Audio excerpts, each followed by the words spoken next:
Just want to show here how wide a car door can actually be and how far it can stick out into the bike lane. So here we've got a car parked next to the bike lane, and look at how much space that door is taking up. So if I come riding along here, look how far out I've got to ride to get around that door. My front wheel is almost on the white line out on the edge there. So that's just an indication of how a bike lane can actually be almost completely taken up. Well, no, not completely taken up by a door, but it takes up so much of the bike lane that by the time you go around it, you're practically riding on the road. Now my shoulder is actually well out beyond the white line here.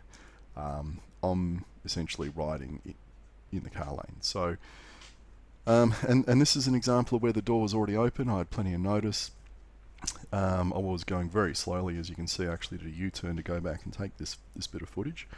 Not hammering around here at 30-35 kilometers an hour as I might be on the road bike, where you just get absolutely surprised by someone flinging open a door in your face, and which means you've got to ride out on this position or wider to avoid the car doors. Now you can see here, if you look at where the front tyre is of the car, you can see the car is actually parked well within the parking lane. It's not intruding into the bike lane at all. But you get a lot of drivers that can't park within about a metre of the curb, and their car is actually well into the bike lane. So imagine what it's like when they open a car door.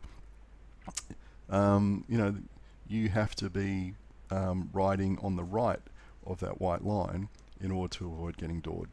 Of course, the reason you want to avoid getting doored, well, firstly, you don't want to get running into a door would be no fun at all. Getting a door in the guts and the chest at speed. The other thing that can happen, of course, is you might just clip the door with your handlebars. But what happens then? Well, you're going to get spilled, and because the handlebars are going to flick to the left, you get spilled to the right. You get thrown out into the road. Now that's happened a few times in the last couple of years, and unfortunately, there's been a vehicle coming along, and the driver hasn't been able to stop in time, and they've run the cyclist over and killed him.